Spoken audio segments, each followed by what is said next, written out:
Hello friends, this is Vaishali Gaur and I welcome you all in our channel Viraj classes. कैसे हैं आप सभी? उम्मीद करती हूँ आप सभी बहुत अच्छे होंगे।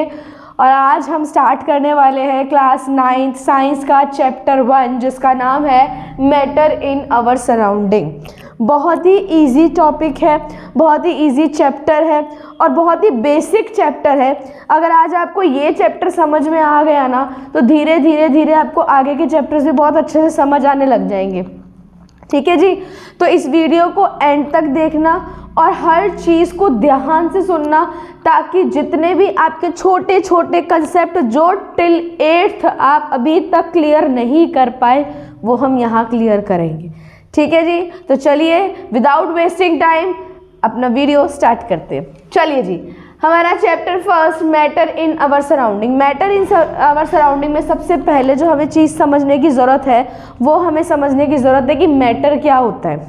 क्या समझना है कि मैटर क्या होता है? तो बेसिकली मैटर कुछ नहीं बच्चों, anything which occupy space and have mass is known as matter. ये हमारी बुकिश लैंग्वेज। जब सिंपल लैंग्वेज में बात करते हैं, कोई भी चीज़ जिसका कुछ ना कुछ भार हो, है ना, कुछ ना कुछ उसमें वेट हो, कुछ ना कुछ उसका मास हो और उसने कोई जगह घेर ली हो, वो क्या है? मैटर। और हमारी पूरी यूनिवर्स, हमारी पूरा एटमॉस्फेयर जो कुछ भी है वो सब मैटर से मिलके बना हुआ है। ठीक है जी, तो अब देखिए अगर हम बात करते हैं, आपने क्या किया होता है बेटा, आपने मिरर को क्लीन कर दिया। आपने बेसिकली सब लोगों ने क्लीन मिरर देखा होगा, कईयों ने क्लीन भी किया होगा। आपने क्या किया, एक मिरर को क्लीन कर दिया। थोड़ी थोड़ी देर बाद में आप देखोगे कि आपके उस क्लीन मिरर पे छोटे छोटे डस्ट पार्टिकल्स हैं। देखते हो ना कभी छोटे छोटे क्या मिल जाते हैं आपको? डस्ट पार्टिकल्स मिलते हैं। तो बेसिकली उस पार्टिकल ने क्या किया है, उस मिरर पे अपनी एक स्पेस ऑक्यूपाई करी है, यही किया है। तो वो भी क्या है? मैटर है। क्लियर है? Any matter is the substance which have mass and occupy space. Matter एक ऐसा सब्सटेंस होता है जो कि किसी जगह को घेरता है और उसका कुछ ना कुछ मास होता है। अगर मैं बात करूँ इस मार्कर की, तो इस मार्कर का क्या है? कुछ ना कुछ वेट तो है ही, कुछ ना कुछ भार तो इसका है ही ना, मास तो है ही। अब अगर मैं इसे अपनी पाम के ऊपर इस तरीके से रख देती हूँ तो मेरी हथेली का कुछ पोर्शन क्या हो गया? इस मार्कर ने ऑक्यूपाई कर लिया। Anything which occupy space. अब इसने क्या किया? स्पेस ऑक्यूपाई कर लिया एंड हैव मास। अगर आप इसको वेइंग मशीन के ऊपर रखेंगे तो कोई ना कोई मास तो इसका डेफिनेटली मिलेगा। तो ये भी क्या है? मैटर। आपके इर्द गिर्द जो भी चीज़ है वो सब मैटर है। चाहे वो चेयर है, चाहे वो पेन है, चाहे वो इरेजर है, चाहे वो बुक है ना, चाहे वो पानी है, चाहे जो आपके एटमॉस्फेयर में जो हवा है ना, एयर है आपके एटमॉस्फेयर में जो आप ब्रीथ कर रहे हो, एवरीथिंग इज मैटर। क्लियर है? चलिए, मैटर हमने समझ लिया। मैटर के कुछ आपको मैंने एग्जांपल्स वर्बली भी बता दिए, कुछ यहाँ पे भी लिखे हुए हैं, notebook, pen, planet, air etcetera. ये सब कुछ क्या है? मैटर। आप मैटर से ही घिर के बने हुए हो भाई, आपके इर्द गिर्द कुछ नहीं है, सिर्फ मैटर है। ठीक है? और वो मैटर अलग अलग फॉर्म्स में है। कुछ सॉलिड फॉर्म में आपको दिख रहे हैं, कुछ लिक्विड फॉर्म में बहते हुए दिख रहे हैं, कुछ एयर फॉर्म में है जो आपके इर्द गिर्द फ्लो कर रहे हैं, है ना। चलिए अब देखिए, हमने बात कर ली पार्टिकल्स की। अब पार्टिकल्स की कुछ कैरेक्टरिस्टिक्स भी होते हैं। कौन कौन से कैरेक्टरिस्टिक्स होते हैं? Characteristics of particle. Particle of matter are continuously moving. ठीक है, आपके पास में अगर कोई मैटर है तो मैटर किससे मिलके बना है? छोटे छोटे टाइनी पार्टिकल से मिलके बना है और जिन्हें हम क्या बोलते हैं?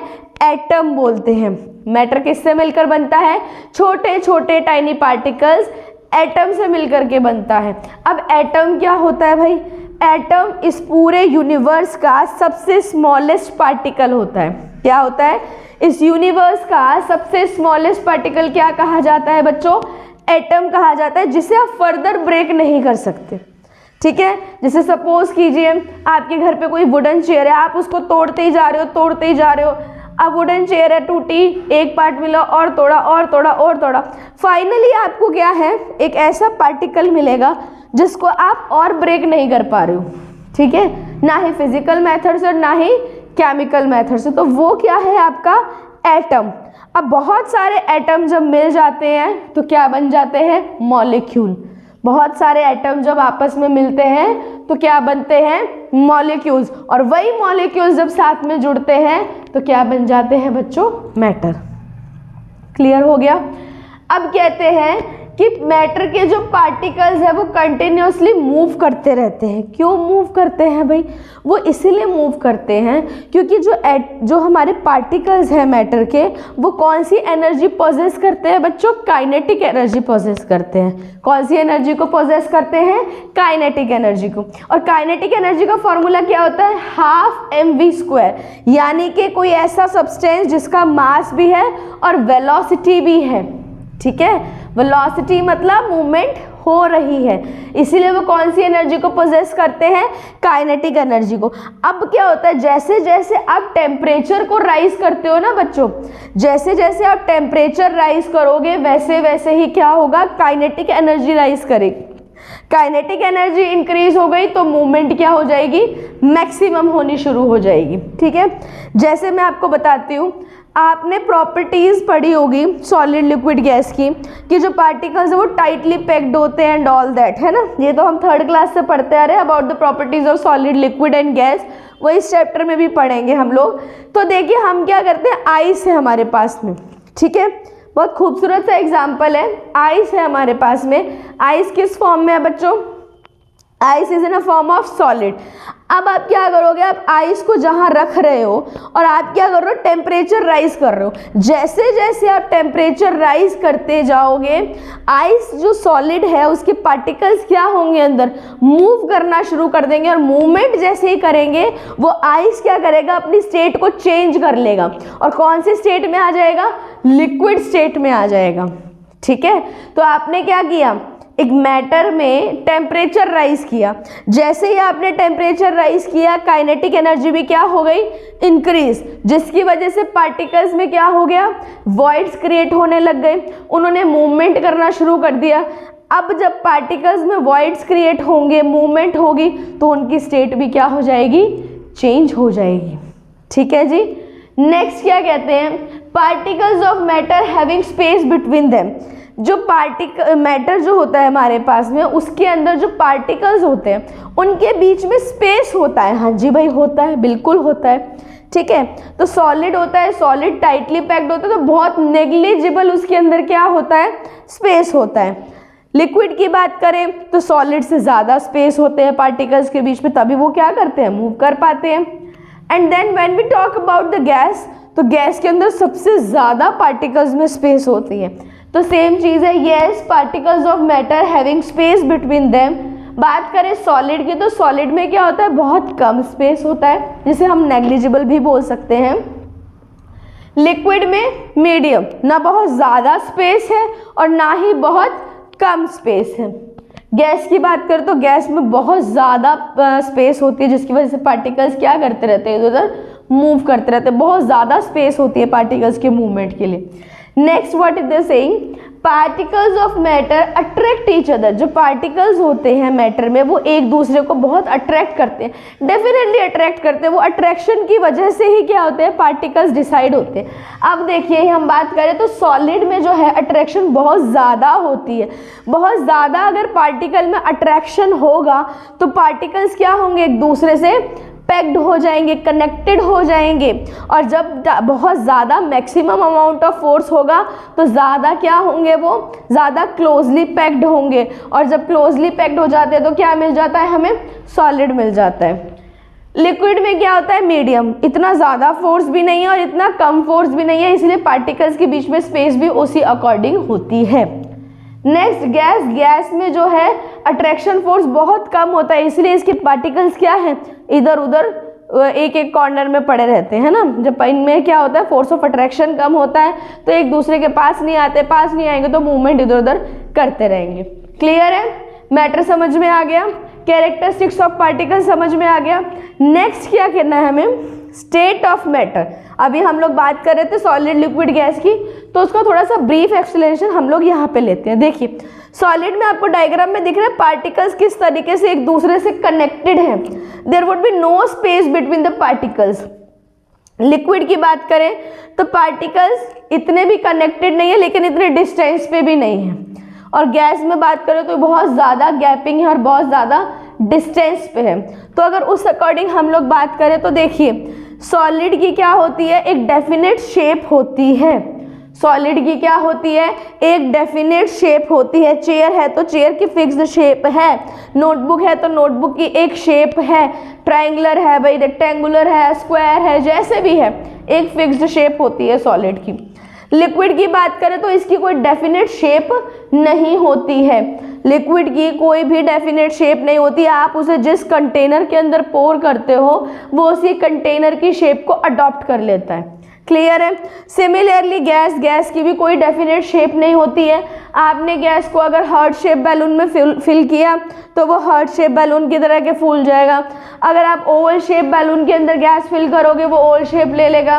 कार के टायर में आप गैस फिल कर रहे हो तो वो उसी का शेप ले लेगा। तो गैस की भी क्या है, कोई फिक्स्ड शेप नहीं होती है। नेक्स्ट वॉल्यूम की बात करें तो सॉलिड की क्या होती है, फिक्स्ड वॉल्यूम होती है। आपने कोई चीज़ ली उसका वेट कर दो वही चीज़ रहेगा, वो वेरी नहीं करेगा, ठीक है, according to the place, according to the temperature vary नहीं करेगा।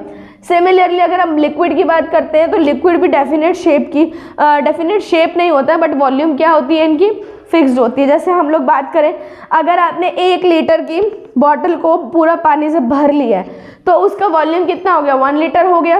अब अगर आप उसको 5 लीटर वाले कंटेनर के अंदर पोर करोगे तो वो 1 लीटर वाटर 1 लीटर ही रहेगा।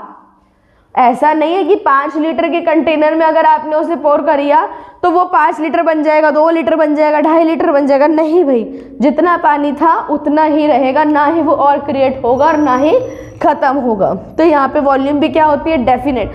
बट बात अगर हम करते हैं गैस की तो गैस की डेफिनेट वॉल्यूम नहीं होती है। क्यों, एक आपने किसी भी बात कीजिए, आपने एक बलून आपने ब्लो किया, ब्लो करने के बाद में आपने उसके अंदर कुछ अमाउंट ऑफ गैस फिल करी है। अब आप क्या करोगे, सेकंड बलून को अगर उसी बलून से फिल करने की कोशिश करोगे तो कुछ गैस क्या करेगी, आपके एटमॉस्फेयर में मिक्स हो जाएगी और कुछ क्या करेगी, बहुत रेयर अमाउंट आपके पास में क्या होती है, दूसरे बलून में शिफ्ट अप हो जाएगी। तो यहाँ पे क्या होती है कि आपकी गैस की कोई वॉल्यूम फिक्स्ड नहीं होती है। नेक्स्ट पॉइंट कहता है इंटरमॉलिक्यूलर फोर्स मैक्सिमम। अगर इंटरमॉलिक्यूलर, अब देखिए सॉलिड, लिक्विड, गैस क्या है, मैटर किससे बनते हैं, पार्टिकल से। पार्टिकल्स मतलब मॉलिक्यूल से बनते हैं, ठीक है। अब मॉलिक्यूल के बीच में यानी कि इंटरमॉलिक्यूलर, मॉलिक्यूल के बीच में लगने वाला फोर्स, इंटरमॉलिक्यूलर फोर्स, ठीक है। अब वो किस में ज़्यादा है किस में कम है ये देखना है। देखो फोर्स अगर ज़्यादा होगा, एक दूसरे की तरफ अट्रैक्शन ज़्यादा होगा तो पार्टिकल्स क्या होंगे, एक दूसरे से कनेक्टेड होंगे। सबसे ज़्यादा टाइटली पैक्ड किस में है, सॉलिड में। तो यहाँ पे इंटरमॉलिक्यूलर फोर्स क्या होता है बच्चों, मैक्सिमम। लिक्विड में ना ज़्यादा ना कम, मीडियम। और गैस में इंटरमॉलिक्यूलर फोर्स बहुत कम होता है, जिसकी वजह से पार्टिकल एक दूसरे से कनेक्ट होते ही नहीं हैं, ठीक है। नेक्स्ट आता है वॉइड्स। सॉलिड में वॉइड्स गैप बहुत कम होते हैं, लिक्विड में मीडियम और गैस में बहुत ज़्यादा होते हैं। तो ये क्या कर जाएगा, बिल्कुल अपोजिट होगा। इंटरमॉलिक्यूलर फोर्स जिसमें ज़्यादा होगा उसमें वॉइड्स क्या होंगे, उतने ही कम होंगे। देन सॉलिड की बात करें तो सॉलिड को आप कंप्रेस नहीं कर सकते, कंप्रेस मतलब दबाना। सॉलिड को आप कंप्रेस नहीं कर सकते बच्चों। आप क्या करोगे, कंप्रेशन के चक्कर में उस ऑब्जेक्ट को ब्रेक डाउन कर दोगे, ठीक है, बट उसे आप कंप्रेस नहीं कर सकते। लिक्विड की बात करें तो there would be a possibilities of compression, इसीलिए हम लिक्विड को हमेशा क्या बोलते हैं, लो कंप्रेशन, ठीक है। लिक्विड कैसे होते हैं, लो कंप्रेसिबल होते हैं। गैस की बात करो तो गैस तो भाई हाईली कंप्रेसिबल होता है, बैलून होता है, आप कंप्रेस कर लेते हो ना। टायर में गैस, आपके जो कार या मोटरसाइकिल जो भी आपके पास में व्हीकल है उसकी जैसे हवा कम होती है आप उसको प्रेस करते हो, कंप्रेस हो जाता है ना। तो गैस क्या होता है, हाईली कंप्रेसिबल होता है। तो these are some properties of matter in the form of solid, liquid and gas which will identify ourself. आप उस चीज़ की वजह से आइडेंटिफाई कर सकते हो कि सॉलिड क्या है, लिक्विड क्या है, गैस क्या है और वो इस फॉर्म में क्यों है, ठीक है जी। तो आई होप ये आज की वीडियो आपको अच्छी लगी होगी, आज के कंसेप्ट्स आपके क्लियर हुए होंगे। अगर आपको मेरी वीडियो अच्छी लगी तो प्लीज़ मेरे चैनल को लाइक करें, सब्सक्राइब करें और जितना हो सके उतना शेयर करें ताकि आपकी तरह और बच्चे भी बेनिफिट ले सके। चलिए बच्चों, आज हमने कुछ टॉपिक्स करे, कुछ टॉपिक हम करेंगे अगली वीडियो में। कोई डाउट हो तो प्लीज़ कमेंट सेक्शन में मेंशन कीजिएगा, क्योंकि जिस दिन आपके लिए वन शॉट वीडियो प्रिपेयर होगी उस टाइम आपके सारे डाउट्स हम लोग कलेक्ट करके एक साथ रिजॉल्व कर देंगे। ओके स्टूडेंट्स, ओके, मिलते हैं फिर नेक्स्ट वीडियो में कुछ नए टॉपिक्स के साथ में। Bye bye.